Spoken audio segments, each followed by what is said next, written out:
Pues bueno, Perdón que te corté la palabra con no, el no te curso. preocupes. Nada más dime cuando ya se esté transmitiendo en Facebook Live para empezar a, Ok, digamos, en forma. ok, dame un segundito, estoy comenzando. Sí, está bien, no te preocupes.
Paulina y José son de allá, doctora Joquila.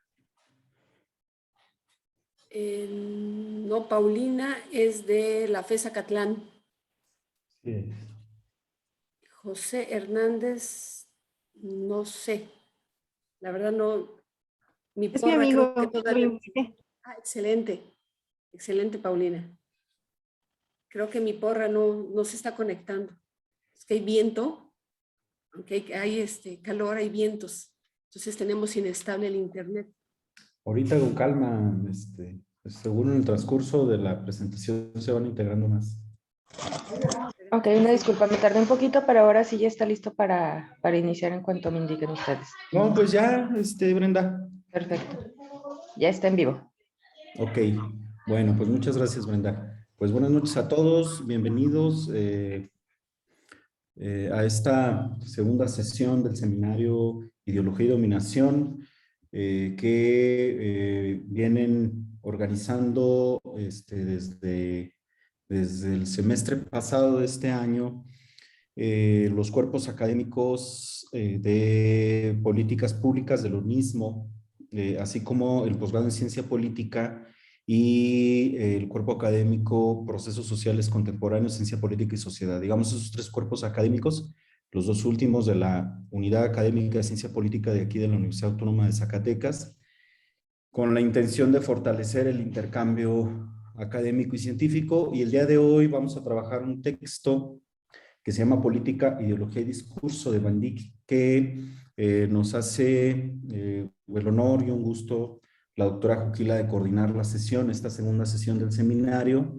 Y pues la dinámica es que primero cederemos la palabra a ella, tendremos una sesión de 2 horas aproximadamente, y la idea es que pasamos la voz primero a ella para que nos ayude con la sesión, y posteriormente podemos hacer intervenciones y a ver si a través de Facebook Live yo puedo recuperar tal vez alguna pregunta o comentario y yo se lo comunicaré a usted, doctora Juquila. Antes de empezar, me gustaría presentarla. La doctora Juquila Araceli González Nolasco es doctora y maestra en Sociología por el Instituto de Ciencias Sociales y Humanidades de la Benemérita Universidad Autónoma de Puebla, licenciada en Filosofía por la Facultad de Filosofía y Letras de la UAP. Actualmente es profesora investigadora en el Departamento de Administración Pública de la Universidad del Istmo, Campus Ixtepec, Oaxaca.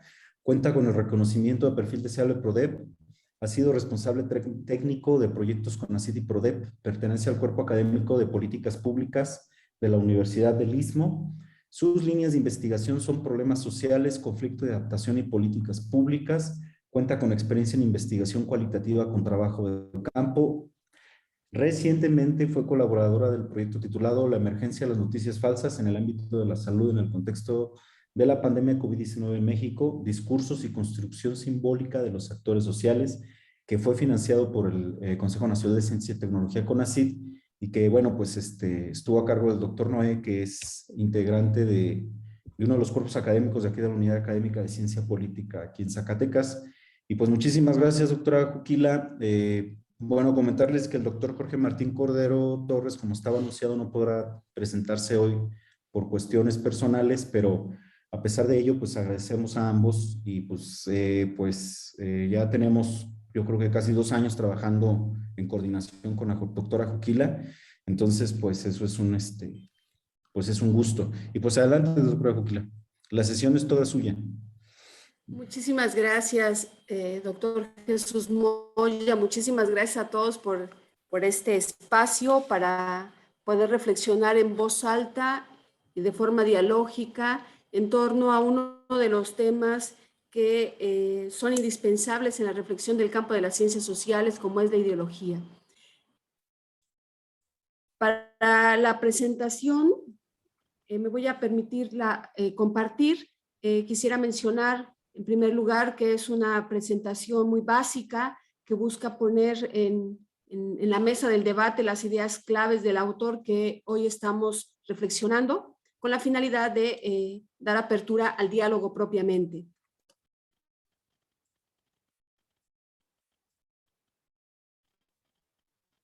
Espero todos estemos pudiendo ver una presentación. Se ve así algo amarillito.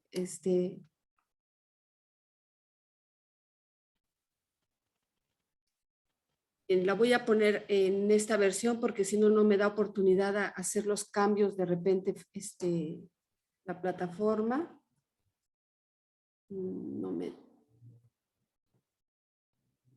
Permítanme un segundo porque no me... Bien. Pues bueno, vamos a hablar sobre un texto que consideramos en el Cuerpo Académico de Políticas Públicas, pues compartir con ustedes, ponerlo en el debate con la finalidad de ir construyendo los diferentes andamiajes teóricos que están abordando el tema de la ideología, y para ello, pues consideramos pertinente el texto de este lingüista, Van Dijk, ¿verdad? Y vamos a trabajar específicamente pues el texto, un artículo publicado por este autor, que es en realidad una síntesis de lo que él de manera más abundante expone en su libro sobre ideología. El autor nace en 1943, un poco para conocer a nuestro autor que hoy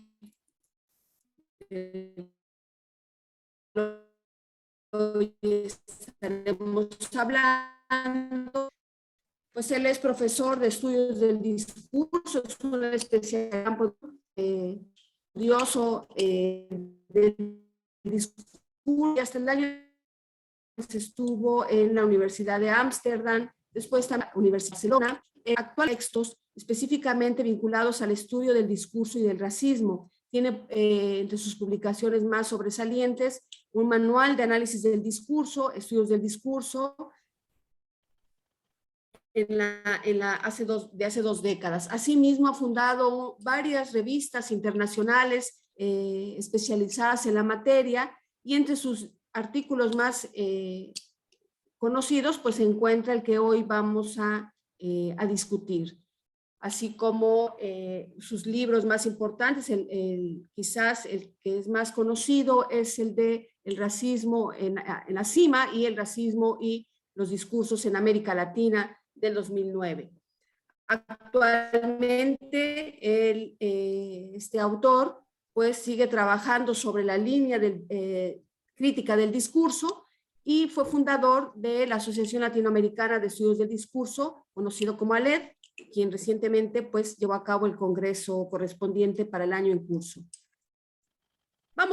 Este es un poco, digamos, como el contexto de quien estamos hoy estamos conversando, y un poco con respecto ya del tema, y para entrar en materia, Van Dijk lo que intenta es un poco separarse del uso común del término ideología, que está orientado básicamente al carácter peyorativo del término, el cual supone la construcción de ideas rígidas, claramente establecidas, dogmáticas, que incluso pueden ser determinadas como falseadas dependiendo del grupo social en el que uno se encuentre. También Van Dijk nos hace un recuento en su texto sobre cómo la ideología en el siglo XX pues es un concepto que ha tenido una connotación pues de carácter peyorativo, con una connotación negativa, y que ha sido utilizada también como una forma antagónica de lo que es el conocimiento objetivo. Todo aquello que no entre en la esfera del conocimiento objetivo se vuelve un conocimiento ideológico, y en ese sentido se le otorga esa connotación negativa.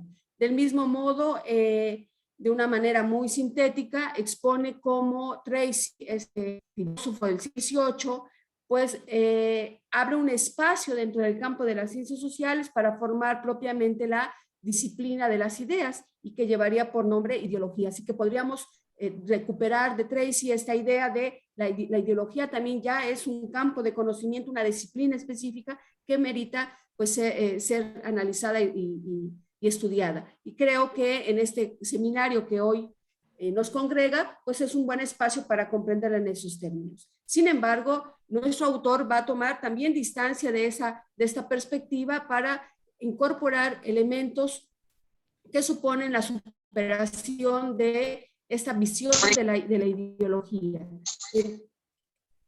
Entre ellas, nos dice Van Dijk que la ideología también ha sido utilizada en el campo de la política y se utiliza bajo la idea de un sistema de creencias.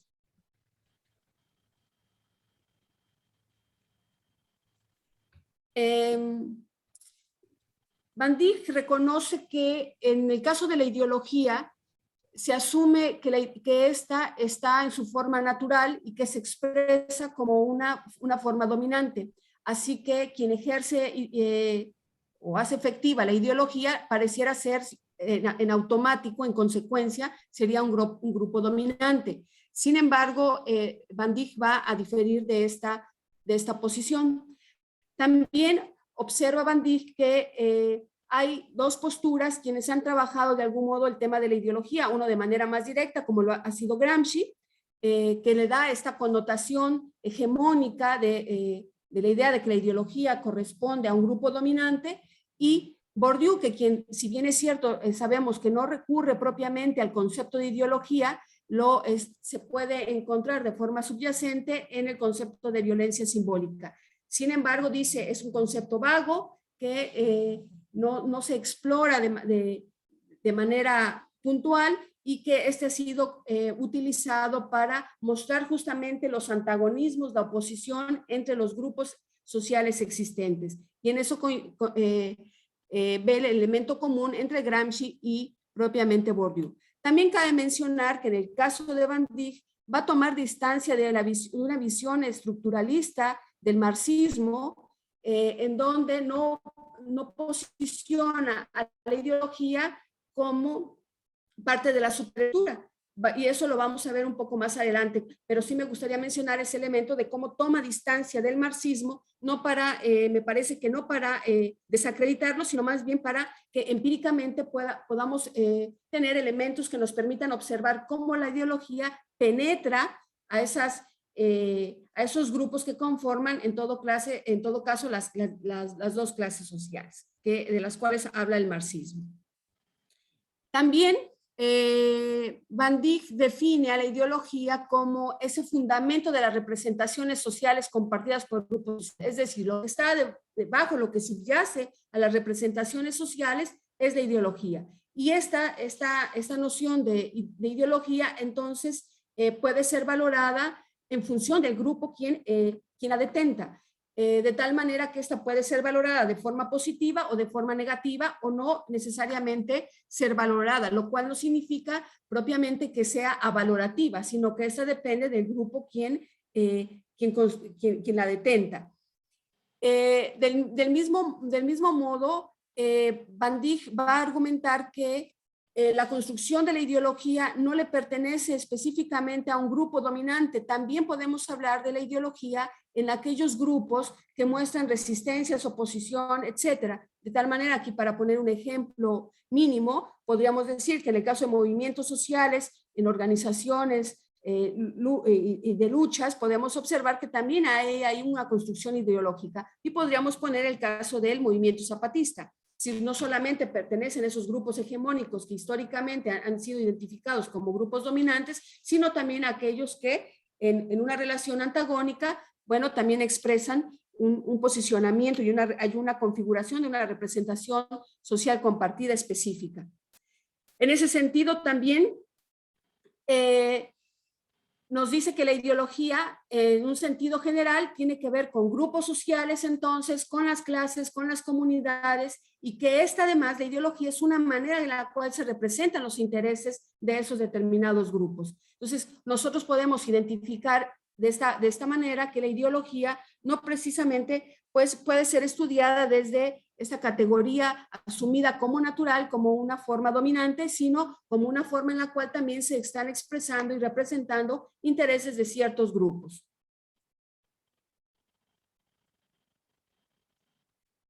Propone Van Dijk la construcción de un marco teórico, analítico, que nos dé la posibilidad de analizar la ideología no solamente en un nivel de abstracción teórico, filosófico. Para ello, lo que hace Van Dijk es articular el campo de la lingüística, ¿verdad?, con el campo social, el campo de la psicología.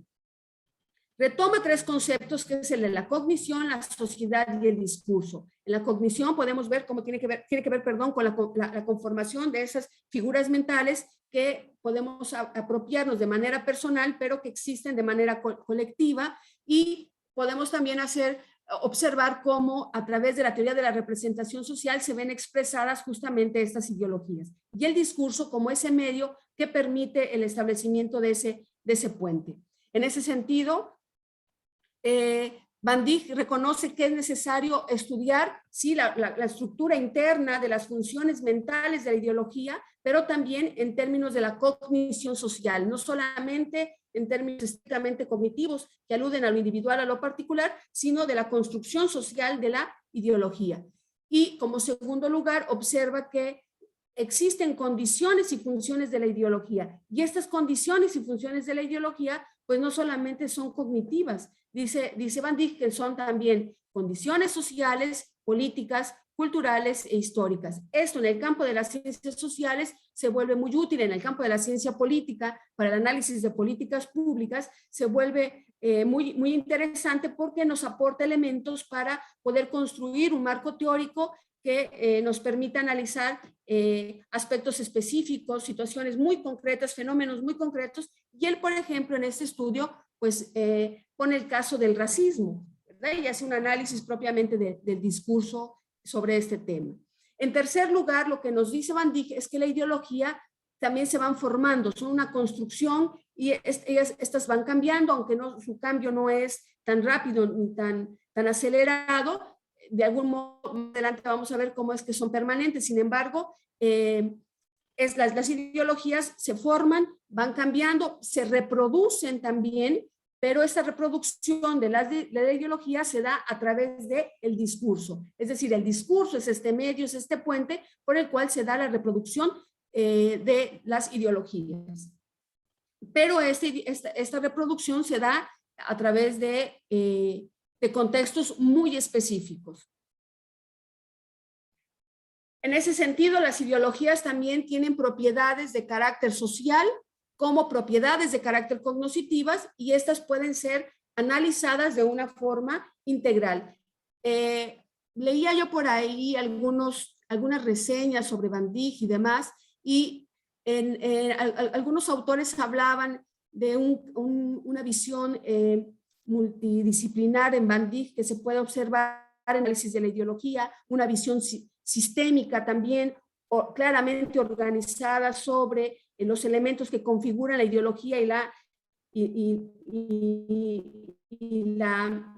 y el diálogo existente entre las ciencias sociales y el campo de la lingüística. En ese sentido, también Van Dijk nos dice que las ideologías son un sistema de creencia social, pero una característica de la ideología es que esta se almacena en una memoria a largo plazo. De ahí que en la diapositiva anterior hablábamos de que también no solamente tenía una función cognitiva, sino también una función histórica.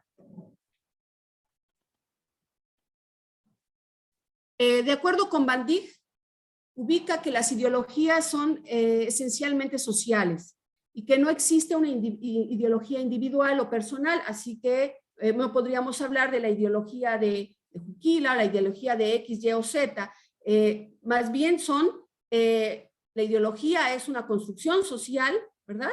Y que estas ideologías, aunque la emita una persona, son usos en realidad. Son los usos personales que nosotros le podemos dar a una determinada ideología, pero la construcción de la ideología es eminentemente social. Por otro lado, los grupos van construyendo su identidad con base justamente en esa construcción ideológica. Por lo tanto, sus estructuras de los grupos se fundan sobre la base también de una ideología. En ese sentido, los sistemas de creencias ideológicos pues son esa base axiomática en donde las creencias que están constituidas en un determinado grupo o que forman representaciones sociales de un grupo, pues están en función de lo que el mismo grupo asume como parte de ellas. También habrá que identificar que pueden existir ideologías negativas o positivas. Estas ideologías positivas negativas o positivas, están en función de los valores de la perspectiva que ofrece precisamente un grupo que le pertenece. Es quien evalúa la ideología, es propiamente aquellos actores que pertenecen a un determinado grupo. Así que hay un carácter axiológico ahí de la ideología, pero que proviene de los mismos actores sociales. En consecuencia, también es importante distinguir, dice Van Dijk, que no todas las creencias sociales, ¿verdad?, son necesariamente de carácter ideológico. Y en ese sentido nos explica que las ideologías también tienen un cierto control, encarnan esos principios generales que dan posibilidad a tener una coherencia social de la representación social, que son compartidas dentro de los miembros de un grupo, de tal manera que, por ejemplo, nos pone el caso del racismo, la ideología racista tiene el control de los comportamientos, las actitudes, los discursos más específicos sobre un tema de la inmigración, pero derivado justamente de esta configuración amplia de lo que es la ideología marxista. De tal manera que en ese sentido, las ideologías son de algún modo estables, aunque estas van cambiando, las ideologías no cambian de forma tan apresurada. Y además es que estas ideologías se expresan como esquemas de carácter social que tienen categorías cognitivas, pero también tienen representaciones de carácter social. Otro de los elementos es que las ideologías toman principios generales, estoy repitiendo aquí, en consecuencia las ideologías tienen que ver con el plano cognitivo, pero también con la parte social, es decir, con la teoría social de grupos, con las relaciones de los grupos, con el poder y también con todos los intereses de grupos. Cuando Van Dijk quiere ir hacia el análisis de la ideología y la política, entonces lo que hace es explicarnos que la teoría general de la ideología necesita ser analizada desde el campo social de la política, es decir, cómo desde la política podemos analizar, observar la ideología. Y para eso, entonces dice que en el campo social lo vamos a entender como los procesos políticos, las prácticas políticas, los discursos que se emiten, y asimismo nos va a explicar que en consecuencia las ideologías no solamente tienen una función social en general, sino también tienen funciones políticas. O sea, la función política de la ideología también se le conoce como ideología política, ideologías políticas en plural. Sin embargo, para conocer el campo político, o el campo de la política, mejor dicho, consideramos 6 elementos. ¿Cómo podemos definir el campo de la política? Si lo que queremos es observar la ideología en la política, entonces podemos pensar la política desde sus sistemas, es decir, si pensamos en un sistema político, podemos pensar en la democracia, en la dictadura. Si queremos pensar en las acciones, podemos pensar en aquellas de carácter macrosocial, como son la legislación, nos dice Van Dijk, el proceso de elecciones, tomas de decisiones. Si queremos pensar la política, el campo de la política a través de sus microprácticas, podemos observar las interacciones, los discursos, debates que se generan a través de los diferentes actores que participan en estos procesos. También podemos observar el campo de la política como una relación social donde se expresa el poder institucional.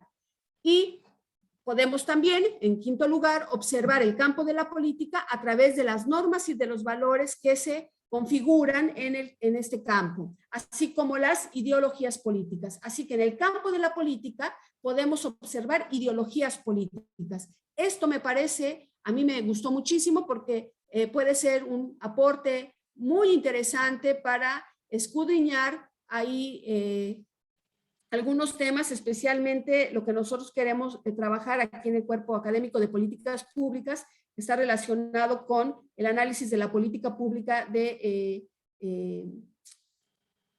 infraestructura energética, y aquí podemos observar justamente cómo se dan estas relaciones, estas microprácticas y estas ideologías en ese campo de la política.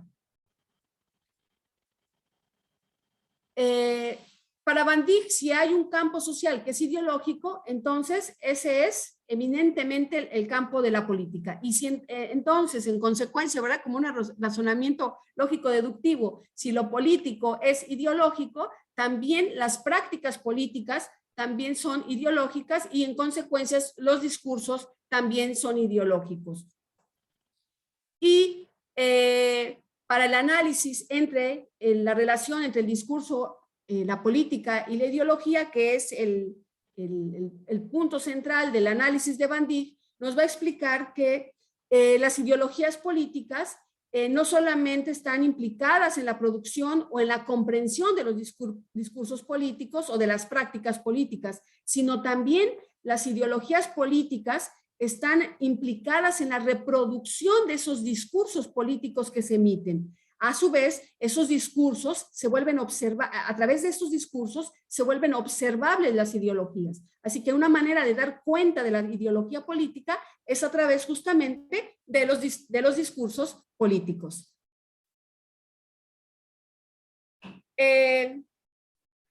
Así que es a través del discurso que las ideologías son adquiridas, se expresan, se aprenden, se propagan y al mismo tiempo pues son impugnadas las ideologías políticas. Otro de los aportes que a mí en lo personal me gustó mucho es la identificación de las ideologías, pero no en un plano abstracto, sino en un plano concreto. Y para Van Dijk, las relaciones entre el discurso y las ideologías políticas son estudiadas en términos de la estructura del discurso político. Es decir, se analiza el discurso político a través, por supuesto, de sus elementos lexicales, ¿verdad? La estructura sintáctica, el estilo, la forma de la narrativa, el uso de las metáforas, de los axiomas, etcétera. Sin embargo, dice, este discurso que se emite debe ser también analizado, considerado en términos de las estructuras del contexto. Es decir, los contextos son fundamentales para la comprensión y análisis de las ideologías políticas.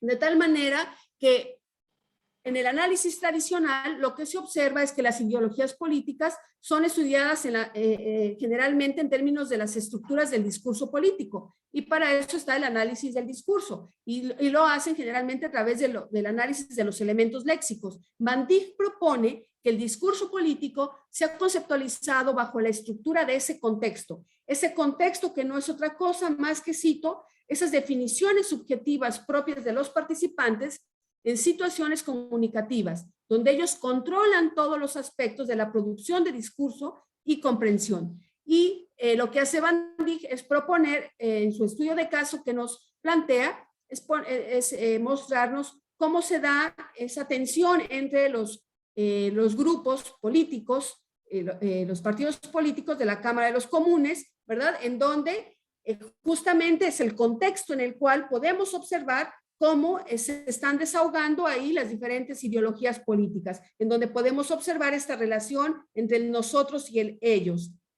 o el nosotros y los otros.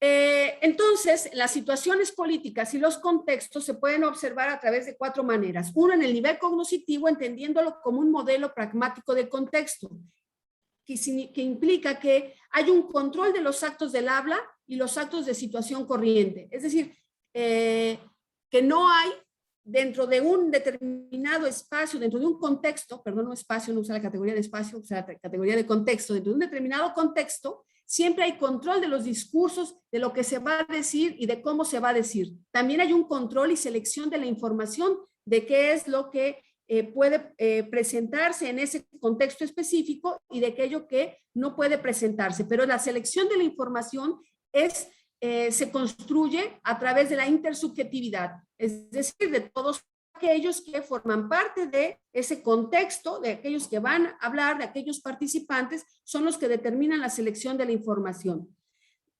De esa misma manera, también para identificar esas situaciones políticas y los contextos, observamos cómo se hay un control de los modelos del estilo del discurso político. Es decir, no todos los modelos del estilo del discurso político pueden aplicarse en un mismo contexto, sino en función del contexto será el tipo de narrativa, de discurso que se esté emitiendo. Y los discursos que se puedan presentar por diferentes actores en lo particular nunca están fuera de el discurso completo, del discurso total, del formato total o del esquema expresado en ese contexto específico. De la misma manera, entonces, Van Dijk le da una pregunta y dice, si las ideologías son propiedades relevantes de las situaciones políticas y son compartidas por los participantes, entonces, ¿cómo es que estas se expresan, ¿verdad? Y son reproducidas por las estructuras del texto y del habla? Y para ello, pues, nos va a poner un estudio de caso que es la relación propiamente entre el discurso político y las ideologías políticas. Y para ello, construye 27 categorías de análisis en las cuales va a dar cuenta de cómo se configuró esas ideologías en la relación nosotros-ellos a través de lo que sucede sobre la ideología racista y especialmente en un espacio parlamentario. Y bueno, se desarrollan a lo largo de lo que resta de la presentación, se ponen solamente ideas muy básicas de las 27 categorías.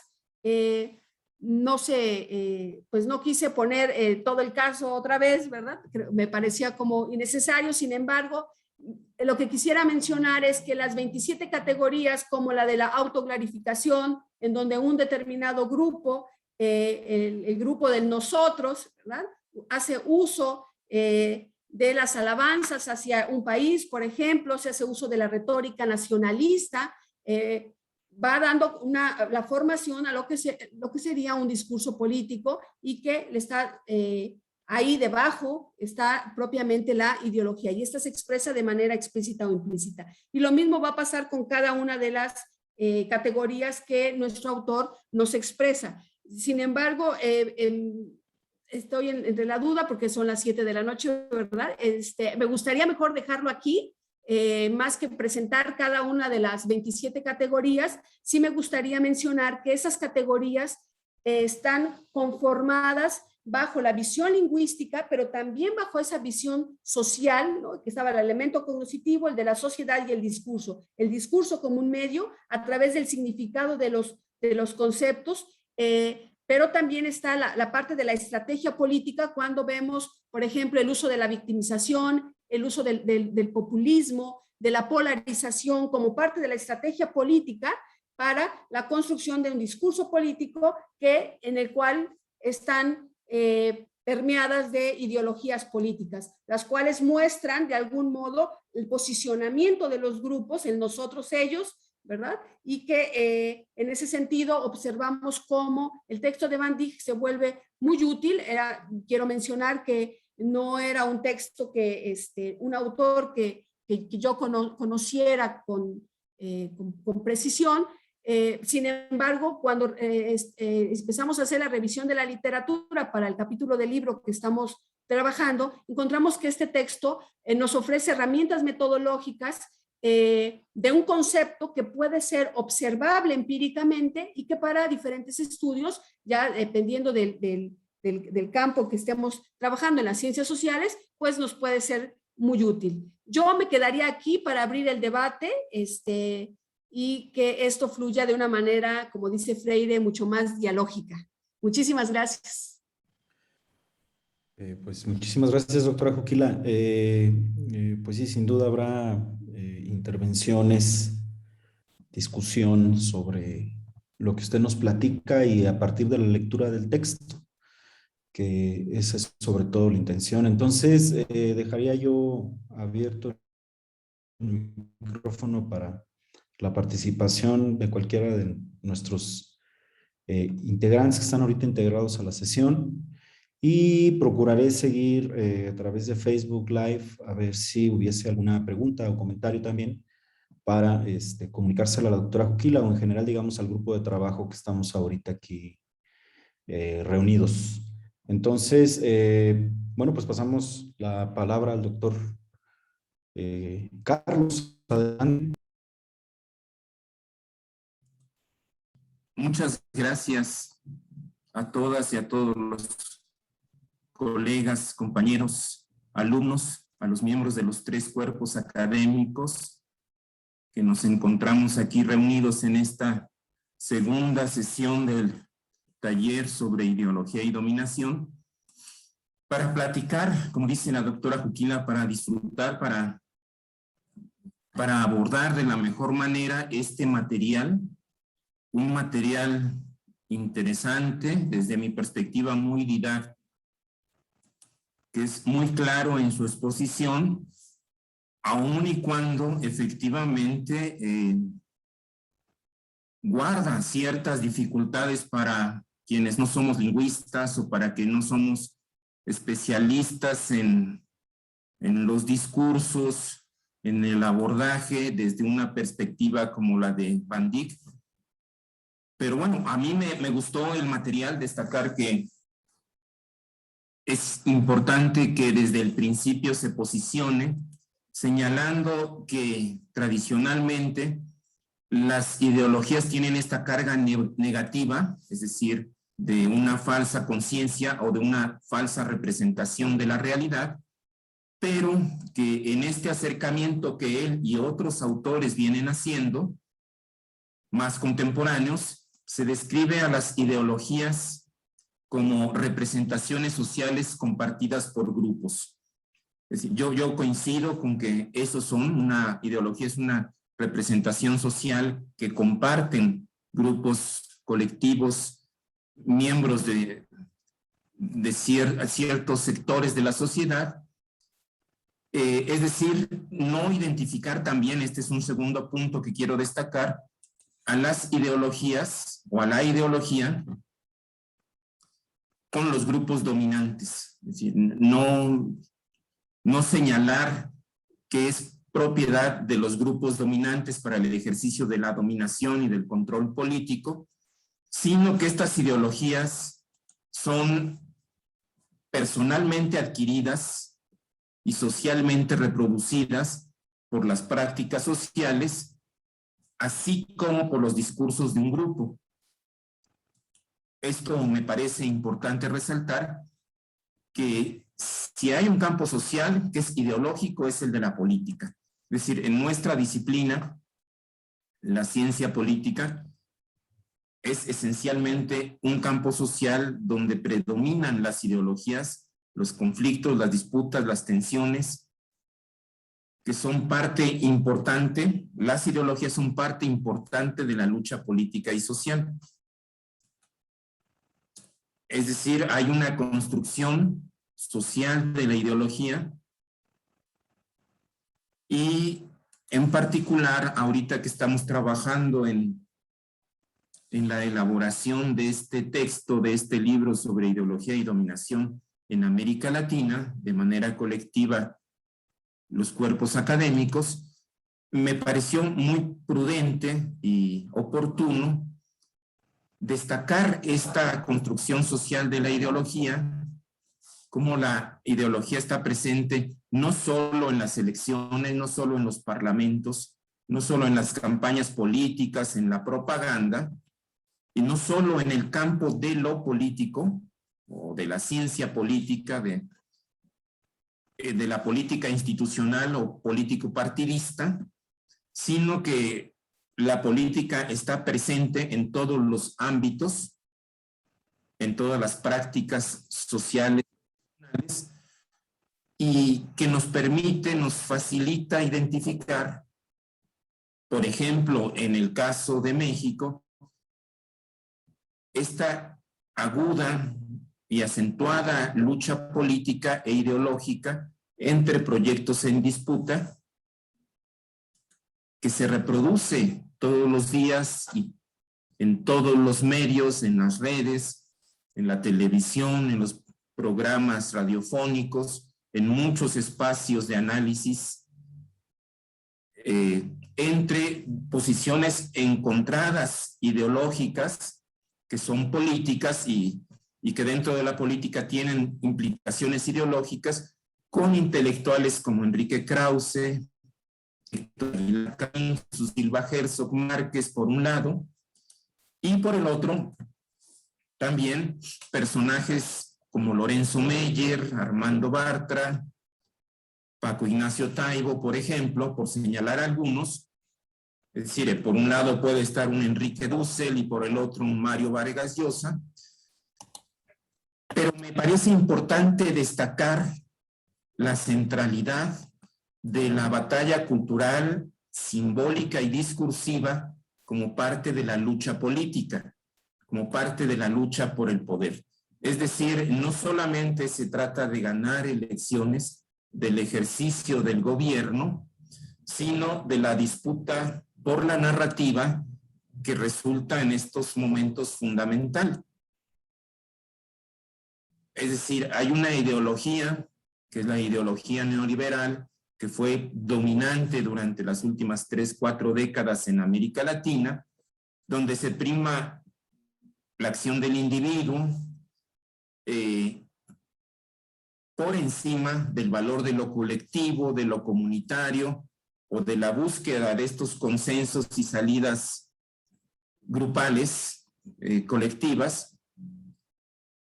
Y aquí lo importante es que no se trata de ganar una elección, de llegar a ser gobierno, sino la dificultad que ha sucedido en muchos de los gobiernos progresistas que fracasaron en América Latina en los primeros 15 años del siglo XXI, de la imposibilidad o las dificultades para imponer una narrativa distinta, con discursos diferentes y símbolos distintos. Es decir, que si se quiere permanecer o imponer, en el caso de México, un nuevo proyecto de nación que tenga mayores grados de soberanía y autonomía en empresas como Pemex, como la Comisión Federal de Electricidad, o si se quiere cambiar a profundidad el estado de cosas, donde predomina en este momento en muchos ámbitos el discurso de libre mercado, que es parte de la ideología neoliberal, es importante articular, ir entrelazando un discurso contrahegemónico que vaya permeando al resto de la sociedad, que vaya generando posibilidades de una narrativa distinta. Yo creo que es importante avanzar en la batalla cultural, en la disputa simbólica, discursiva, narrativa, porque hay todavía con muchísima fuerza este discurso dominante, esta ideología que se impregna en el lenguaje cotidiano, donde desincorporación, por ejemplo, desincorporar ámbitos de las empresas públicas, quiere decir en el fondo entregar bienes de la nación al capital privado, donde el rescate estoy pensando en el FOBAPROA, le llaman rescate, a transferir el costo de los errores del sector del capital privado, particularmente del sector bancario, transferir el costo del rescate al sector público. Es decir, hay una ideología muy fuerte y una utilización del lenguaje neoliberal, que es ahí donde la ideología penetra, se va sedimentando, y esta ideología de derecha comparte valores como el racismo, el clasismo, el rechazo al migrante, por supuesto, el individualismo exacerbado, el consumismo, el rechazo a la ideología de género, como le llaman, el rechazo al otro, la aporofobia, rechazo a los pobres, y que ha ido creciendo, en mi opinión, que ha ido tomando fuerza en Europa, sí, en Europa del Este, en Estados Unidos y en América Latina, particularmente con expresiones como Trump o Bolsonaro. Y yo creo que es importante estudiar las ideologías, no la ideología, sí la ideología de muchos que fueron el grupo dominante, la ideología neoliberal, pero también las ideologías para autores como Enzo Traverso, como Boaventura de Sousa Santos. Estamos en presencia de esta ideología de derecha que está adquiriendo características o caracteres neofascistas, ya que incorpora elementos del fascismo tradicional, el fascismo clásico del siglo XX, de la década de los 20, de los 30 del siglo anterior, como este ultranacionalismo, la defensa de ciertos grupos raciales, blancos, anglosajones, protestantes, bueno, de ciertos grupos, el rechazo al otro, al migrante, al extraño, al extranjero, el desprecio pues a otros grupos culturales. Y yo creo que este material es muy interesante, el que nos propuso en esta ocasión los compañeros de la Universidad del Istmo, el de Bandig, porque abona al conocimiento de las distintas expresiones ideológicas, rescatando que la ideología pues no es falsa conciencia o una falsa representación, sino que son representaciones sociales compartidas por grupos.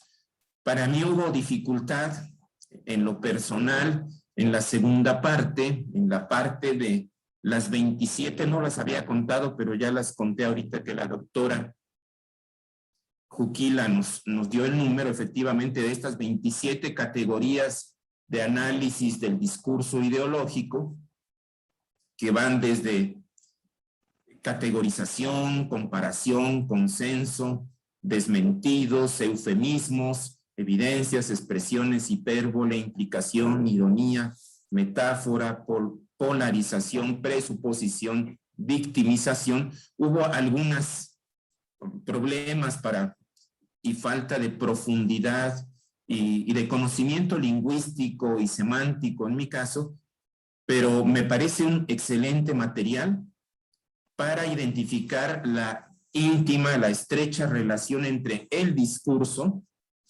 la ideología y la política. Estos tres ejes, tres pivotes o pilares, discurso, ideología y política, y cómo la política es normalmente tanto discursiva como ideológica, y que estas ideologías son reproducidas por el texto y por el habla y por la acción política, por el actuar cotidiano. Nos pone el ejemplo de que uno puede ser misógino sin tener claridad de lo que es la ideología, este tipo de ideología, pero en la práctica misma uno puede tener actitudes misóginas o actitudes xenófobas sin que conozca a fondo lo que es la xenofobia, lo que es el rechazo al extranjero. ¿Sí? Las ideologías se reproducen no solo en el discurso, sino en la práctica diaria de todos los individuos y cómo estas ideologías juegan un papel fuerte en la disputa política. Las disputas políticas son disputas ideológicas que están subyacentes en los discursos y en las prácticas mismas, y agradecer pues el que se nos haya brindado la lectura con suficiente anticipación, una lectura corta, breve, pero muy sustanciosa, que da mucho para el debate, para la discusión y para el análisis académico y político de las ideologías hoy, cuando parece que hay un acrecentamiento de la exacerbación de las contradicciones ideológicas y políticas en América Latina, en México y a nivel global, no solo en Europa, sino en todo el mundo, entre estas ideologías en disputa. Muchas gracias, doctora Juquila. Muy bien. ¿Alguna otra participación? Sí, David, adelante. Buenas noches a todos. Muchas gracias por hacer este evento muy importante, me parece a mí, en la integración de las universidades. Yo destacaría dentro de lo que se observa en el texto, y he tenido la oportunidad de seguir a Bandic desde mi formación en el pregrado, en la licenciatura, tanto en las áreas de la comunicación social como en la ciencia política, y he visto como una utilidad muy importante, no solamente para, digamos, para pensar problemas, digamos, teóricos, o lo que yo llamaría como de una ciencia básica o ciencia social básica sobre la naturaleza de los problemas sociales, sino fundamentalmente para crear preguntas de investigación mucho más pertinentes alrededor de los aconteceres en la sociedad. En este atributo, como lo dice Bandic, como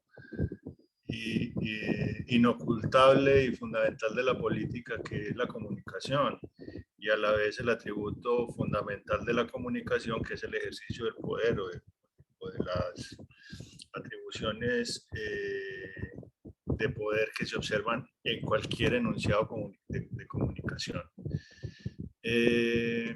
Yo quisiera aquí de manera muy corta contar una experiencia que tuve ya en investigación también con Bandic. Tal vez el doctor no la conoció, pensando el problema del desarrollo como un discurso, ¿no? El autor, antropólogo colombiano Arturo Escobar menciona en un texto que se llama La invención del tercer mundo cómo el desarrollo se ha constituido en una plataforma de dominación desde lo simbólico, una vez que, digamos, Estados Unidos busca expandir su dominación tras la Segunda Guerra Mundial, un poco recreando los problemas particulares que el capitalismo temprano, digamos, tenía sobre el mundo subdesarrollado o el mundo no industrializado, para buscar perspectivas de desarrollo. Y analizábamos en un estudio de caso en Colombia como, por ejemplo, los planes de desarrollo que se han construido. Entonces, estos planes digamos, de intervención tecnocrática que se hacen sobre problemas sociales están básicamente formulados sobre una legitimación discursiva, sobre este asunto de buscar, digamos, unos ideales en términos concretos, materiales, que no es nada más, digamos, que, por ejemplo, la consolidación de un mercado interno para la expansión del capital. ¿Sí? Y lo menciono porque yo veo que buena parte de la expansión, por lo menos, del capitalismo en los países subdesarrollados y de las formas, digamos, de reproducción del capitalismo en el subdesarrollo está básicamente cimentado como por ese permanente ensayo o ese permanente intento por lograr unos niveles de desarrollo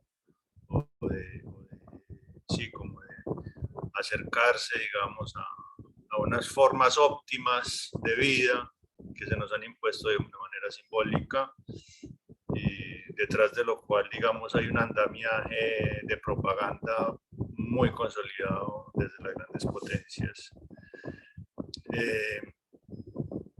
Y sí veo que, digamos, Van Dijk ofrece una lectura que inmediatamente nos circunscribe digamos, a aceptar eso, a normalizar el desarrollo, que también Van Dijk lo plantea ahí, como a normalizar el discurso, digamos, como si fuera algo indiscutible, insustituible, inapelable, ¿sí? Y lo interesante es que esto, digamos, es mi percepción desde el punto de vista político y las relaciones internacionales, es mi percepción. Este discurso del desarrollo es el que permite la consolidación de formas de organización que son también insustituibles, como por ejemplo la Organización de Naciones Unidas, los mecanismos de financiación internacional para el desarrollo, las políticas de ajuste estructural, etcétera, etcétera. Y ya como propuesta, digamos, me parecería muy interesante que pudiéramos abordar como una línea de investigación desde la ciencia política estas nuevas formas de inventarse el desarrollo o de ponerle apellidos al desarrollo, como el desarrollo humano, el desarrollo sostenible, el desarrollo a escala humana, no sé qué, que han, digamos, en términos muy burdos y muy generales, diría yo, buscan, digamos, hacer un poco más cómodo el proceso de acumulación capitalista, dándole apellidos o dándole alguna característica al desarrollo como gran paraguas, digamos, para la legitimación de algunos proyectos, para la legitimación de la intervención económica, ¿sí? Y eso incluso muy por encima de cualquier perspectiva emancipatoria de los países de subdesarrollo, de los países latinoamericanos. Es decir, es como una suerte de filosofía sobre el bien en la política que es insustituible.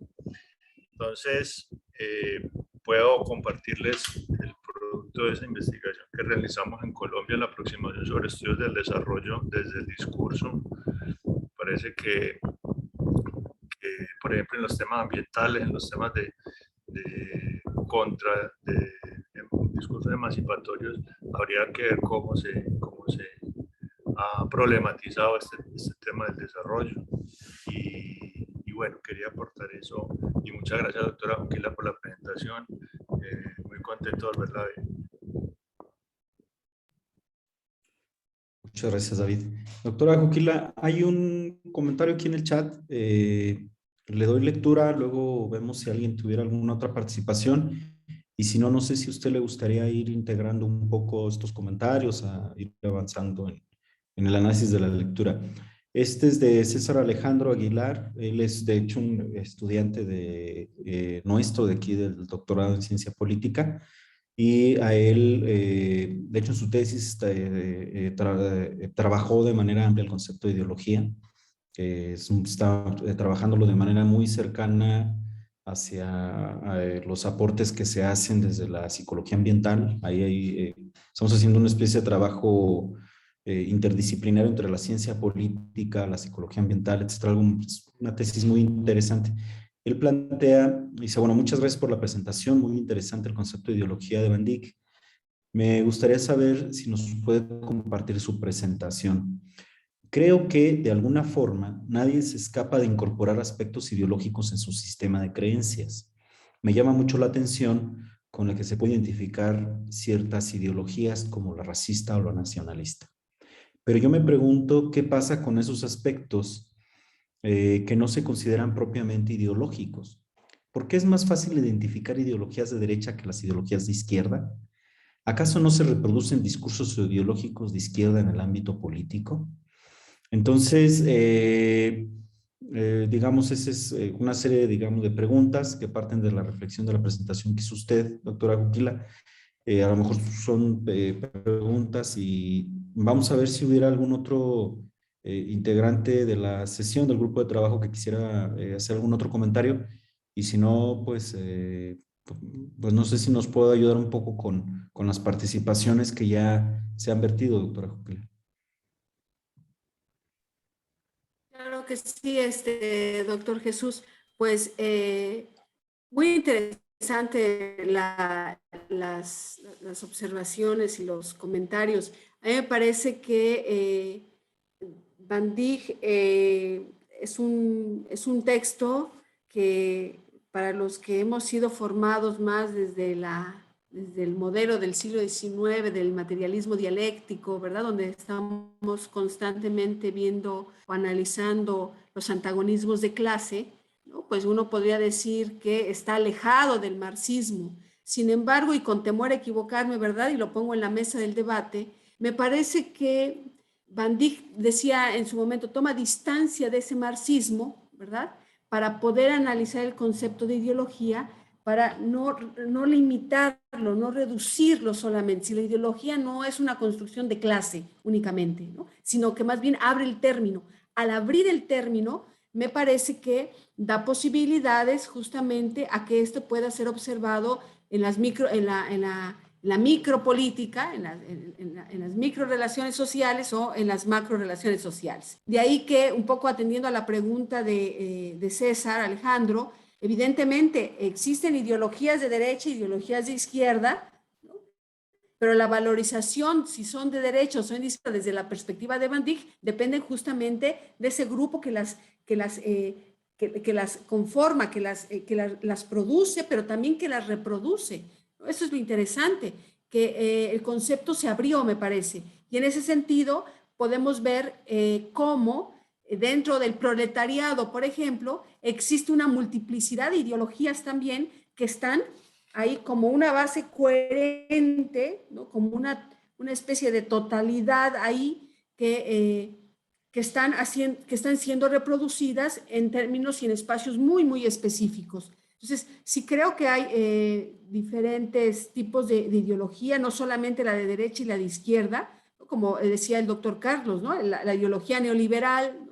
Es decir, que están posicionadas en un contexto. Lo interesante de Van Dijk es que nos permite identificar las ideologías en contextos, en una temporalidad, en una dimensión espacio-tiempo que las podemos hacer observables. Metodológicamente, es por eso que elegimos este texto, ¿no? La verdad es que también yo no me considero una conocedora de Van Dijk ni una simple aficionada y simpatizante, que me pareció interesante, ¿no? En el sentido de que en este seminario, pues, que tiene como título Ideología y Dominación, pues podamos ir abordando los diferentes marcos analíticos que están abordando el concepto y que pues estos puedan ser utilizados o no, ¿verdad? Por nosotros, pero sí conocidos, sí identificados, que nos permitan el diálogo con nuestras propias argumentaciones, ¿verdad? Entonces estaba pensando un poco en el concepto, en esas categorías de análisis que propone Van Dijk con respecto del populismo, la polarización,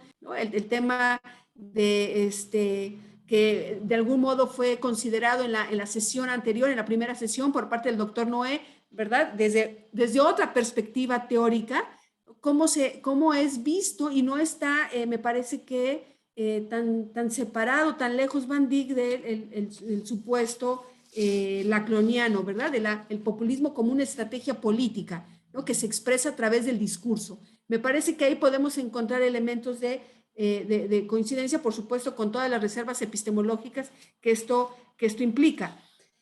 Entonces, sí que me parece que por ahí Van Dijk nos puede ser útil, ¿no? Especialmente, como decía David también, por ejemplo, para el caso colombiano, ¿no? Que yo le pediría a David que nos pudiera compartir su texto, si es que lo tiene, ¿no? Justamente porque podemos observar el análisis de los programas sociales de política pública que ejercen los estados y que no solamente nos limitamos al análisis de las instituciones. Esto es muy interesante porque a través de Van Dijk y a través del análisis de las ideologías podemos hacer análisis de instituciones, ¿verdad? Pero también de todas las formas de relación social política que se están estableciendo en diferentes contextos. Y creo que eso sería como lo útil.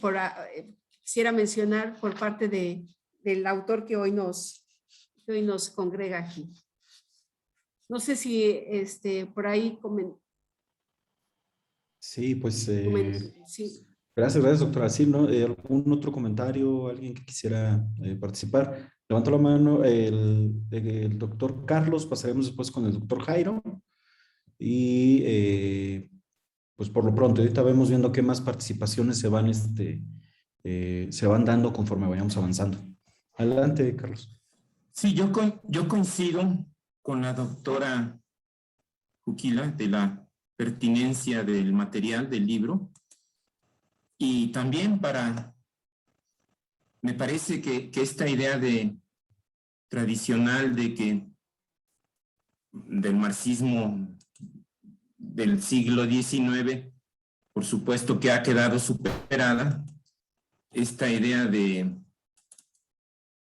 que las ideologías son parte de la superestructura, pero sí es importante darle la vuelta porque hay una vaguedad, una imprecisión sobre el concepto de ideología, y estos seminarios metodológicos nos sirven para tener una base fuerte de discusión, de debate. Esta idea, como dice Van Dyck, de que nosotros tenemos la verdad y ellos tienen ideologías, que es equivocada esta afirmación. También otros autores neomarxistas como Terry Eagleton, por ejemplo, por citar solo alguno, que es uno de los autores que vamos a ver, o cuando menos es en el que yo me voy a basar en un par de sesiones más, en su libro en el que ustedes conocen ya seguramente, en el libro de ideología, insiste también, retomando aspectos de Van Dyck, en abordar el concepto de ideología y superar esta falsa idea de que nosotros tenemos la verdad científica y ellos tienen los demás ideologías. Nos dice en su momento Terry Eagleton, es que pensamos que la ideología es como la halitosis, ¿no? Es cuestión de los demás, de los otros. Broma, pues. Pero sí, yo creo que es importante desenmascarar esta idea de que la ideología solo tiene que ver con los grupos dominantes o para el ejercicio del poder. Coincido en lo acertado que es el ejemplo de David, de todo lo que es la ideología del desarrollo, que parte de 1947 con Truman en adelante. Sí, esta ideología que nos imponen del deber ser, del punto de llegada, que implica consumo, que implica modelos de vida, formas de ejercicio de la política, y cómo ha sido esta ideología del desarrollo una zanahoria enorme, tras la cual nos hemos muchas veces en distintos países ido tras de ella, es decir, pero que hay otros cuerpos conceptuales desde el buen vivir, otras expresiones que procuran superar esta idea del desarrollo entendida como una falsa percepción de un modelo que nos quieren vender. A mí me gustó mucho que David haya retomado todo lo que es el desarrollo como una ideología en el sentido, pues, que sería negativo, en este sentido de una falsa representación, como una falsa conciencia, en este sentido, la noción, el concepto de desarrollo. Me gusta mucho el texto de Van Dyck, ciertamente con mucha fuerza en las cuestiones del análisis del discurso, pero hay que irlo junto con otros cuerpos explicativos como el de Terry Eagleton, incorporando lo económico, lo político, es decir, que es lo que de alguna forma también hace Van Dyck. Él dice esto es multidisciplinario, Esto no es una cuestión que solamente se centre en un aspecto que es el lingüístico o el discursivo, sino que pone énfasis en la multidisciplinariedad y en el hecho de que es así como se deben de dar los abordajes de conceptos que han sido vagos, que han sido gelatinosos, difíciles de aprender, pero que con textos como el de Van Dijk vamos consolidando los cimientos, una base común que permita un abordaje más holístico, totalizante, de términos que tradicionalmente son resbaladizos. Gracias. Muchas gracias, Carlos. Doctor Jairo, adelante. Gracias, Jesús. Gracias, profesora Juquila. Bueno, yo tengo un par de comentarios escuchando la discusión a partir de las lecturas y otras lecturas que yo también he hecho de Van Dijk, que es un autor que he usado en algunos también trabajos que he realizado. Está claro que la crítica que se hace a la caricatura del marxismo, porque también hay que decirlo así, que es la crítica que se hace a cierta caricatura del marxismo, que dice que la ideología es simplemente la falsa conciencia de clases, etcétera, etcétera. Pues bueno, digamos, es una crítica, es una buena crítica a esa caricatura del marxismo, de cierto marxismo. En ese sentido, bueno, es apenas esperable que a finales del siglo XX alguien que vaya a trabajar la ideología parta de la distinción de que ideología no es antónimo de verdad y que no hay una separación entre quien analiza la ideología y quien reproduce la ideología, como quien analiza es quién tiene la verdad y quien reproduce la ideología no. Yo creo que es una discusión que el mismo marxismo ya había venido superando. Sin embargo, es importante, bueno, el llamado de atención. A mí me parece que hay un punto como para vincular la pregunta de César y el comentario de la profesora Juquila, que es muy importante y que aquí sí quisiera resaltar de Van Dijk, y es que Van Dijk está preocupado por analizar críticamente la ideología y el discurso porque le interesa analizar cómo se produce y reproduce el poder y la dominación. Y creo que eso es muy importante. Y es toda la apuesta teórica e investigativa de Van Dijk. Tratar de entender cómo se produce y se reproduce el poder desde el discurso y bueno, y por ende desde su dimensión esta que bueno, en este texto llamamos ideológica. Entonces, creo que por ahí vendría un poco la respuesta hacia César, porque lo que le interesa a él, y por eso se centra en estas ideologías del racismo, de la xenofobia, de la homofobia, etcétera, etcétera, porque lo que le interesa ver a él es cómo se reproducen relaciones de poder y dominación. O sea, no es tan sencillo como decir todos tenemos ideología, o sea, sí, todos reproducimos ideología, eso, digamos, yo creo que la psicología, la sociología, las ciencias sociales lo habían dicho a lo largo del siglo XX. La cuestión acá es cómo cuestionar esa dimensión del poder y de la dominación que se reproduce a través de la ideología. Y creo que eso es muy importante y que sería importante, si uno sigue a Van Dijk, hacer el énfasis siempre en esa dimensión. Y por eso lo que decía la profesora Aquiles era tan importante, de que en últimas Van Dijk trata como de retomar ideas de Gramsci y Bourdieu que están preocupados justamente por eso, y tratándolas de hacer como metodológicamente más digeribles para el análisis del discurso. Entonces, ese sería mi primer comentario. Ahora, el segundo comentario sería un poco más crítico. Van Dijk es muy propositivo, etcétera, pero yo sí creo que se queda en una dimensión donde termina pareciendo que le da una fuerza, digamos, él habla de los efectos cognitivos del discurso, habla de los efectos cognitivos cuando está analizando la ideología, pero parece que se queda como en esa, como si la ideología al ser analizada a través del discurso, bastara solo analizar la ideología a través del discurso, es lo que quiero decir. ¿A qué me refiero?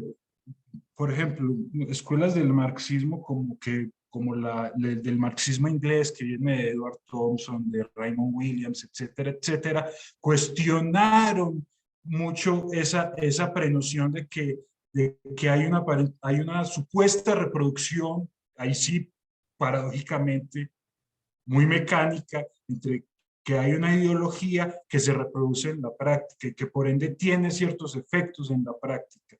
Y creo que Van Dijk paradójicamente se termina quedando solo en esa dimensión discursiva. Si bien el discurso también es práctica, como él lo dice, y tiene efectos cognitivos y prácticos, no pasa de allá. Y muchas aseveraciones que termina haciendo, por ejemplo, sobre el discurso, sobre la ideología racista, la xenófoba, etcétera, etcétera, pareciera como si por el hecho de esa estructura discursiva existir, así se fuera a reproducir en la práctica esa ideología. Y creo que, bueno, hay como otro eslabón que habría que seguir, digamos, articulando, por lo menos en las investigaciones empíricas de quienes estamos interesados en analizar este tipo de problemas, ¿cierto? Como no caer en la falsa trampa de que eso ideológicamente construido de una manera aparentemente, digamos, muy coherente, porque Van Dijk termina diseccionando la ideología de una manera como muy coherente, muy total, muy amalgamada, etcétera, se reproduce de esa misma manera en la práctica. Y yo creo que ese sería un reto muy importante de quien estuviera interesado en estudiar la ideología, ¿cierto? De cómo realmente podemos pasar del discurso, del análisis de la producción al de la reproducción de la ideología. Y creo que Van Dijk se termina todavía quedando muy en el nivel de la producción y no cómo se reproduce eso en la práctica. Es decir, quien recepciona los discursos ideológicos, cómo los recepciona, los recepciona sin cuestionamientos, sin adaptaciones, los recepciona de manera lineal, homogénea, etcétera, etcétera.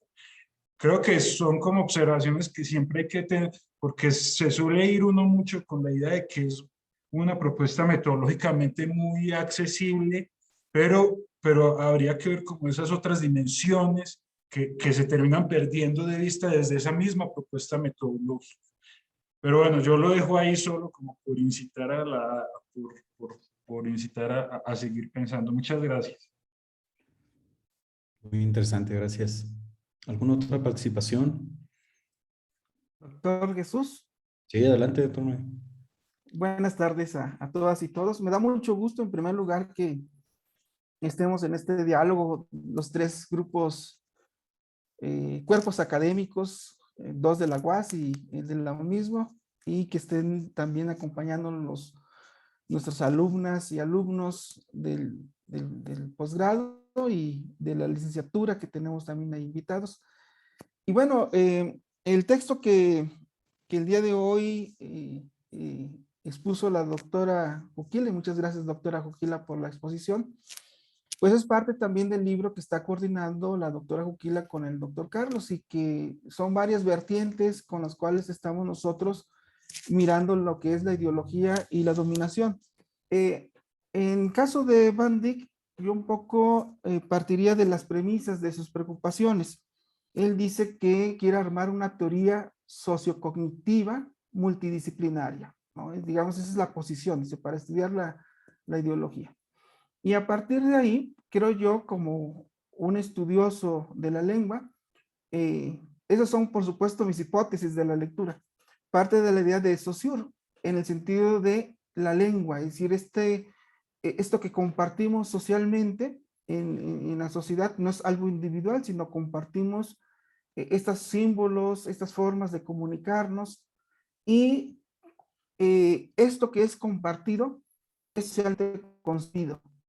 Creo que ahí pone, digamos, una premisa, Van Dijk, para señalar que así como la lengua es esta forma construida y compartida, así también sucede con la ideología. Por consiguiente, como ya lo decía la doctora Juquila, la ideología no es algo individual, sino algo compartido, una construcción social.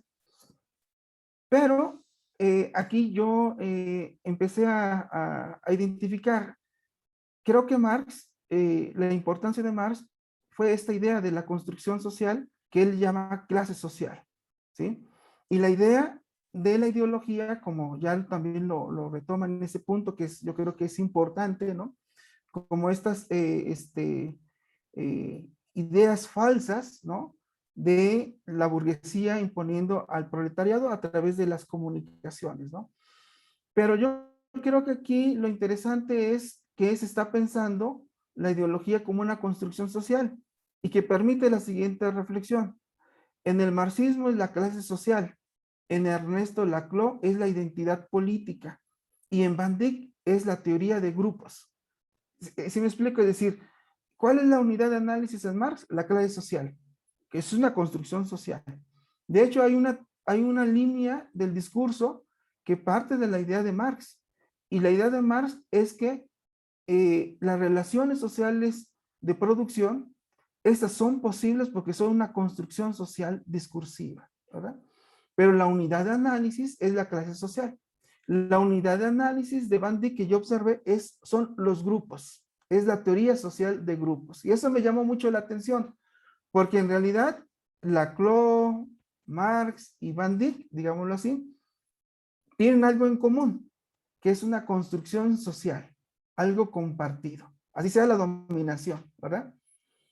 Pero digamos, la unidad de análisis en Marx es la clase social, en Laclau es la identidad política, y creo yo, si no me equivoco, que Van Dijk se apoya en la teoría de grupos. Para él, el grupo es, digamos, la unidad de análisis, por llamarle de una manera.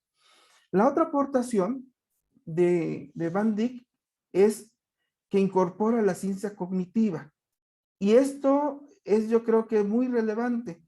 Por supuesto, al incorporar la ciencia cognitiva, le quita ese atractivo, digamos, muy de Laclau, para qué sirve un discurso. Un discurso sirve para un proyecto político de izquierda, ¿verdad? No es la preocupación de Van Dijk, sino entender, creo yo, la complejidad de la ideología y cómo se van dando, un poco lo decía el doctor Carlos, esas narrativas, ¿no? Esta polarización, por ejemplo, de esas narrativas, esas disputas, decía el doctor Carlos, del discurso, de esas narrativas, ¿no? Pero la ciencia cognitiva, entonces, aquí juega un papel muy importante, y yo recordé a Douglas North. Douglas North es un historiador económico que hace una crítica a la teoría neoclásica, y esa crítica de la teoría neoclásica dice que no pensaban en la ideología, y esa teoría neoclásica no piensa en instituciones. En otras palabras, no hay realidad histórica. Y es algo que dice Douglas North.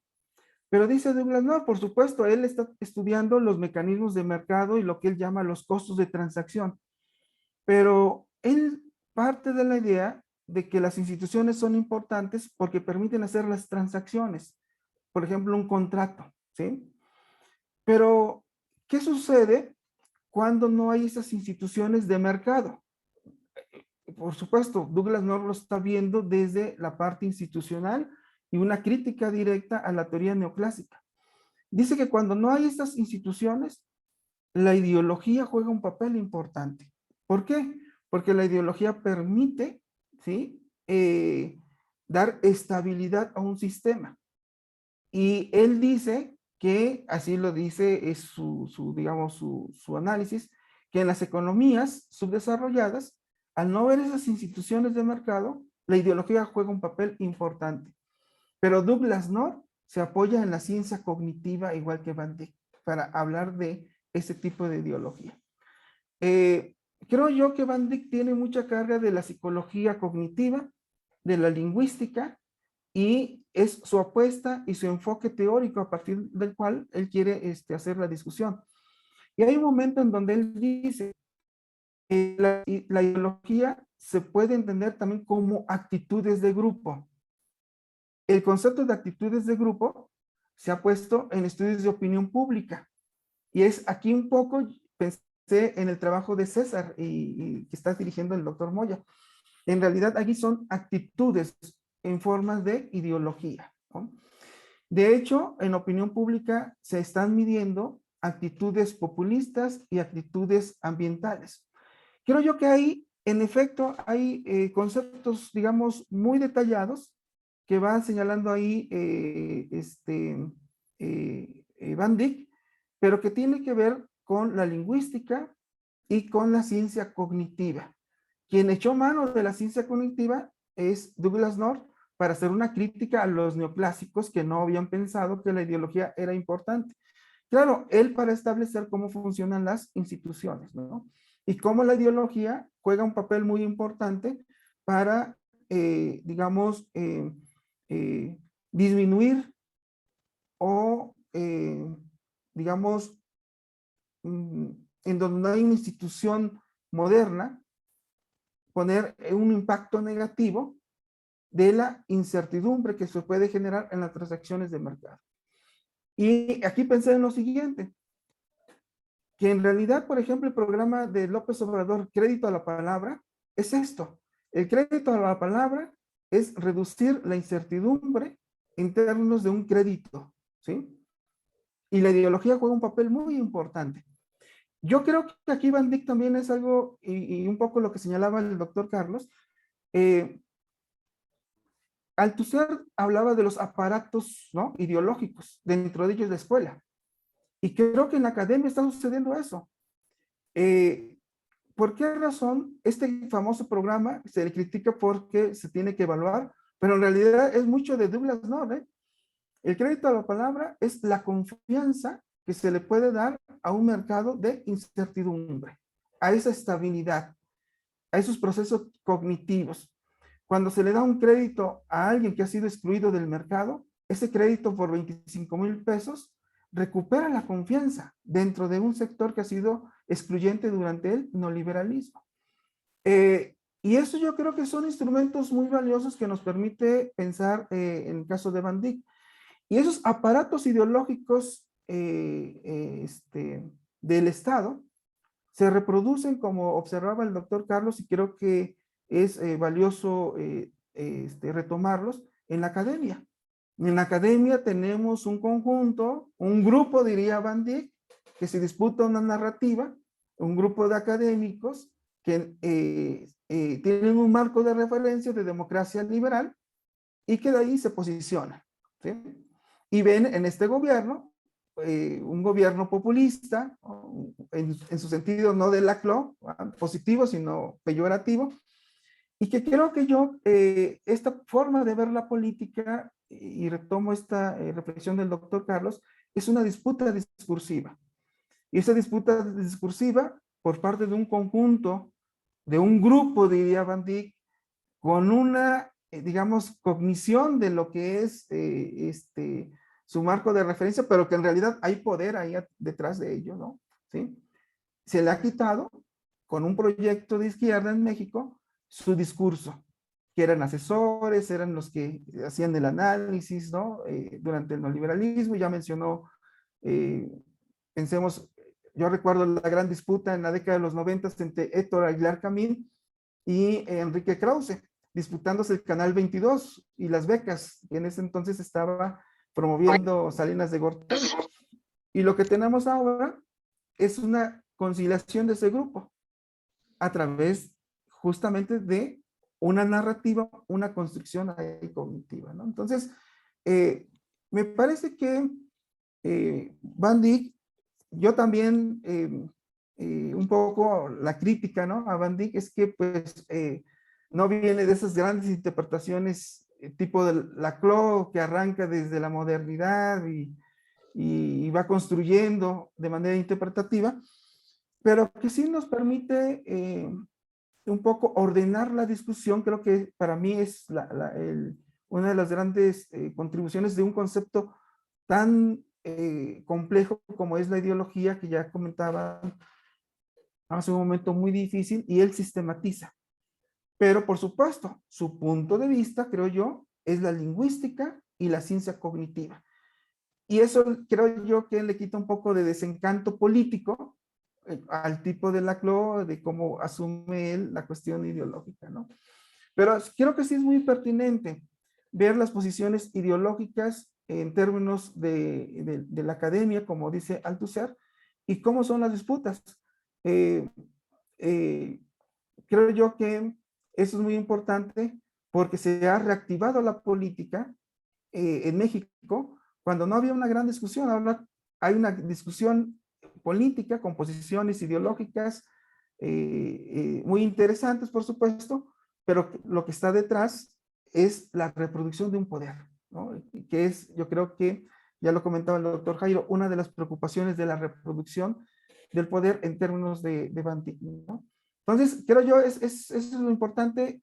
Observo que es teoría de grupos, es ciencia cognitiva y es la lingüística lo que está detrás de Van Dijk, pero ordena la discusión en términos de lo que es la ideología, ¿no? Y muchas gracias, doctora Joquila. Es un poco la interpretación que va a permitir ver esta parte del capítulo del libro, ¿no? De hecho, Gabriel Palma, este politólogo y economista, dice que el neoliberalismo llegó a México como la Santa Inquisición, que cooptó hasta los centros de investigación. Y yo creo que Palma no se equivoca. Le dimos un gran giro y el neoliberalismo penetró como esa Santa Inquisición que hasta los centros de investigación se cooptaron con esta ideología muy atractiva, muy simplista de explicación del mundo, ¿no? Y esos centros de investigación que antes reflexionaban sobre los proyectos políticos progresistas, sobre lo nacional popular, prácticamente se borró de la academia, ¿no? De hecho, porque la academia también tomó el discurso de los datos, dice Van Dijk, un poco para ir diseñando un discurso más tecnocrático, ¿no? Entonces, un regreso a Van Dijk creo que nos permite pensar estas cuestiones sobre lo que está sucediendo, caso específico también, en la parte académica en México, ¿no? Muchas gracias, doctor Moye. No, gracias. Gracias a ti, Noé. ¿Habrá alguna otra participación? Adelante, doctor Ernesto. Gracias. Pues más bien me agradecer a la doctora Juquila por su presentación y más bien me surgieron como muchas dudas, ¿no? Muchos cuestionamientos y quisiera expresárselas más que como para el debate, bueno, pues para la reflexión. A lo mejor un poco desde mi ignorancia de este autor, ¿no? Pero me sugirió mucho la idea de Wittgenstein sobre los usos del lenguaje, ¿no? Es decir, más bien parecería que aquí hay como el uso también de las ideologías, ¿no? Es decir, hay un uso dependiendo de los contextos o de estos modelos del contexto de los que habla en términos de cómo esos modelos de contexto controlan los discursos, controlan la forma en cómo se dicen esos discursos, cómo se expresan, los niveles del estilo del discurso, el formato o el esquema del discurso, y en ese sentido generan su propia dinámica ideológica, ¿no? Y me parece que Wittgenstein, cuando hablaba de estos usos del lenguaje, ahora me hace referencia a estos usos de la ideología, ¿no? O de las ideologías. Pienso un poco cuando se habla cuando el autor habla de ideología del racismo, ideología del feminismo, ideología del marxismo, ideología de muchas palabras que tienen distintos correlatos dependiendo del contexto en el que se hablan. Y en ese sentido, por ejemplo, yo diría, a lo mejor cuando se habla de ideología de izquierda, eso es inexistente, ¿no? Pienso.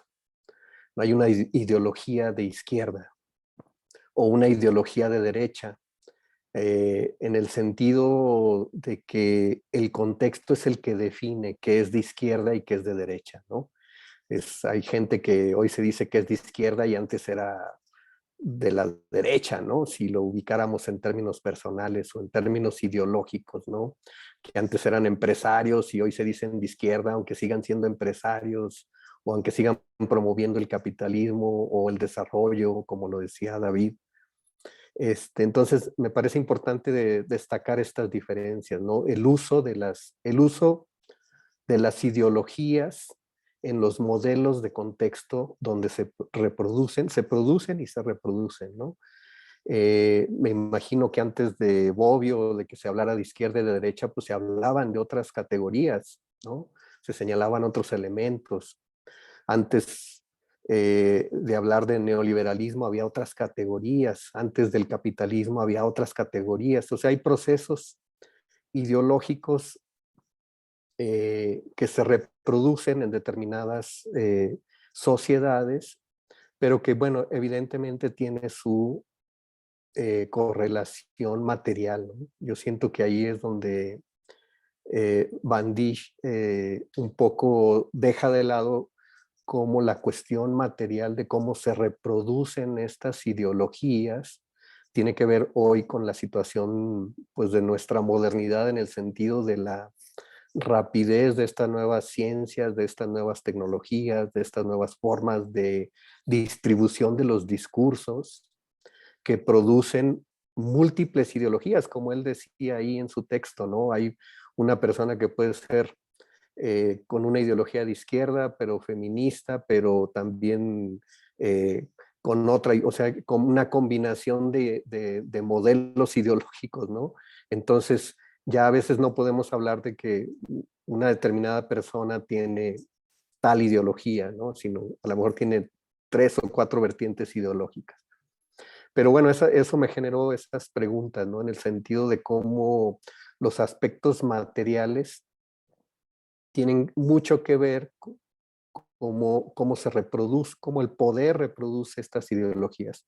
Ahora, también entiendo que los grupos dominados también pueden reproducir estos procesos ideológicos o estas ideologías, pero a una escala mucho menor, ¿no? Y yo creo que ahí es donde estaría la gran diferencia, ¿no? Cómo los grupos de poder, a través de estas herramientas materiales, reproducen esas ideologías, ¿no?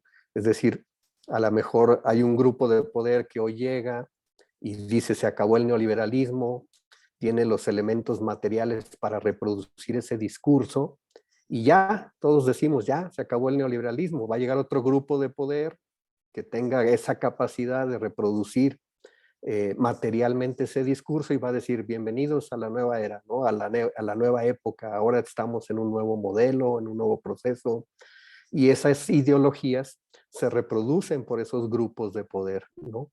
En ese sentido entendí la aportación del doctor Noé desde esta perspectiva de la teoría de grupos, de cómo pues esta disputa de los grupos de poder también tienen una disputa ideológica que permite implementar ciertas políticas, ciertas decisiones, ciertas conducciones, ciertos nombramientos, ciertos apoyos, ciertas definiciones y que haya ciertos consensos a favor de esas políticas que ese grupo de poder impone, ¿no?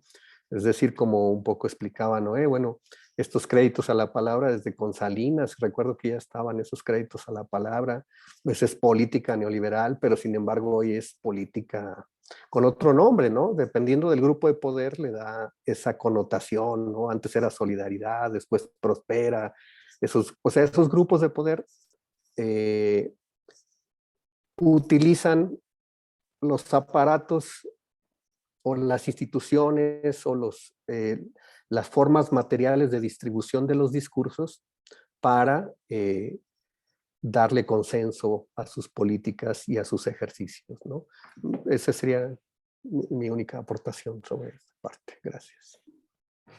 Pues muchas gracias. Muy rica la discusión. Yo me voy a tener que aguantar con los comentarios por cuestiones de tiempo. Yo le comentaré a la doctora Juquila si quisiera agregar algo para ir cerrando, tomando en cuenta que ya pues, nos quedan prácticamente 15 minutos dentro del horario que teníamos planeado para esta sesión con el grupo de trabajo y también para pues, la transmisión que estamos haciendo ahorita por Facebook Live.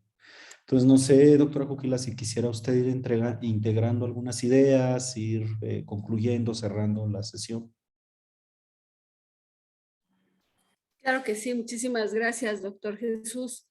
Muy interesantes sus comentarios. La verdad es que estoy aprendiendo muchísimo y algunas cosas que a uno se le olviden, otras cosas que uno desconoce, ¿verdad? Y cada uno de ellos me parece que nos han permitido observar, conocer las aportaciones de Van Dijk y por supuesto sus limitaciones. A mí me gustaría comentar con respecto de lo que mencionaba el doctor Menchaca con Wittgenstein. La verdad yo pensaba que estaba más en la línea de discusión de Wittgenstein, en el sentido de que Wittgenstein alude a que el lenguaje es una construcción, ¿verdad?, colectiva, y que esta existe en función de propiamente de cómo se usa el lenguaje. De ahí que él propone la idea incluso de eliminar la filosofía, ¿verdad? Hay que eliminar la filosofía en tanto que se resuelvan los problemas filosóficos, dice Wittgenstein, y que se pueden observar justamente a través del lenguaje. Y sí, ahí hay como una especie de parangón, ¿verdad?, que podríamos observar. Así que, así como en el lenguaje, en las ideologías, se pueden observar esa multiplicidad de símbolos, de significados que se encuentran en la construcción colectiva. A mí me parece que no estoy tan segura de si Van Dijk esa misma lógica, ¿no? Pero lo que sí me parece es que coincide con Wittgenstein en observar el carácter práctico, ¿no? O sea, Wittgenstein le apuesta por observar el carácter práctico del lenguaje, en el caso de Van Dijk, por observar el carácter práctico de la ideología, ¿no? Ahí creo que sí, encuentro elementos de coincidencia.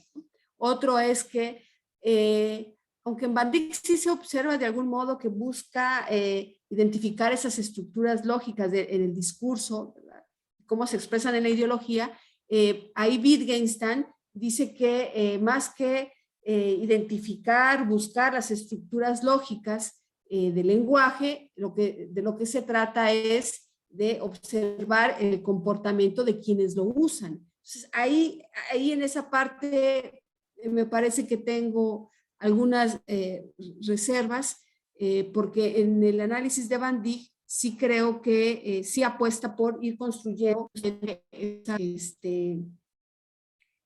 esa estructura lógica que permiten de algún modo observar la ideología a través del discurso, ¿no? Y creo que por eso esas dichosas 27 categorías, ¿no?, están bajo en esa tesitura, ¿no? Me parece que ahí. Pero también, por supuesto, con todas las reservas del caso, no me atrevería a decir sí, está en esa línea, pero sí me parece que sí están viendo una visión práctica, uno del lenguaje, el otro de la ideología, ¿no? Y por eso digamos, metodológicamente, con todas las limitaciones que tiene Van Dijk, pues nos ofrece una alternativa de análisis de la ideología, ¿no?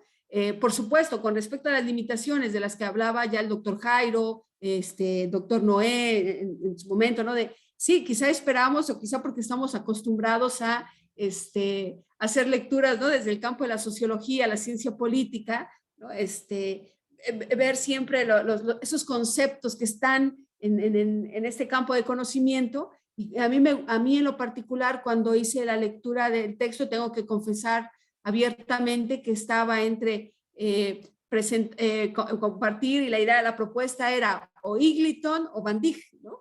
Y yo supuse, alguien va a presentar Eagleton, estoy segura que alguien de nuestros colegas va a proponer Eagleton, era una intuición por ahí, ¿no?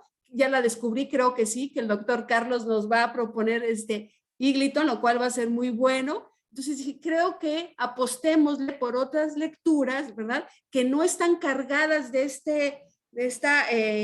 este análisis político, y veamos hasta dónde Van Dijk pues nos puede aportar también, ¿verdad? Me parece que evidentemente, como todos los autores, no solamente Van Dijk, hay que tratarlo siempre con todas las reservas que esto impliquen, pero que sí creo que es muy importante también identificar desde dónde está haciendo la reflexión. Entonces, a mí me gusta muchísimo la reflexión que hace Van Dijk porque nos permite observar antagonismos, ¿no? Pero no esos antagonismos de clase, esos antagonismos de la estructura, sino nos permite observar antagonismos muy concretos empíricamente. Y esa apuesta me parece que es muy interesante. Lo que mencionaba justamente el doctor Noé, ¿no? Es decir, si la unidad de análisis son los grupos, es esa relación entre nosotros y ellos, ¿no?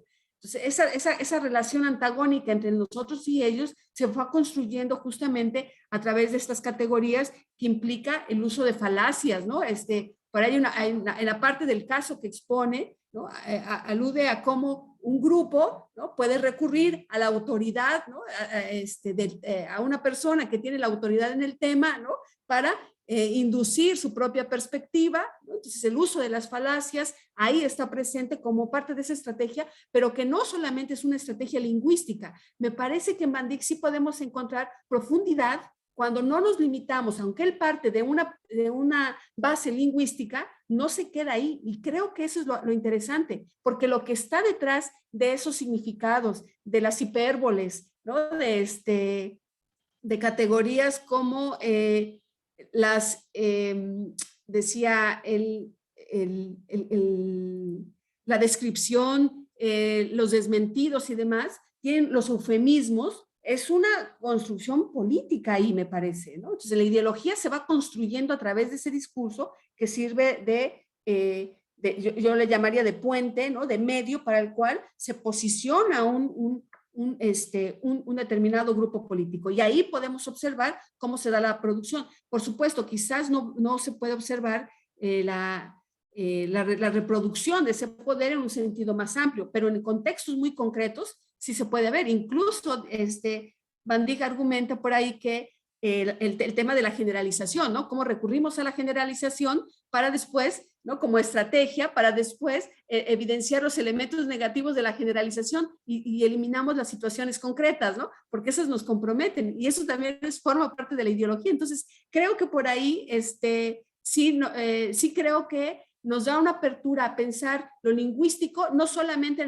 en términos de la lexicografía, de los estilos, las narrativas, los conceptos, sino verlo desde la parte política. Y la verdad es que quería aprender y por eso es que pusimos este texto. La verdad yo me declaro solamente simpatizante, gustosa y que estoy aprendiendo muchísimo con este seminario y que lo disfruto muchísimo. Además, es como el mejor regalo que nos podemos dar en estos tiempos del debate de las ideas y creo que Van Dijk nos lo permitió el día de hoy. Les agradezco muchísimo su asistencia, su atención. La verdad lo valoro por la hora también, que ya es horario de casa, ¿verdad? Pero que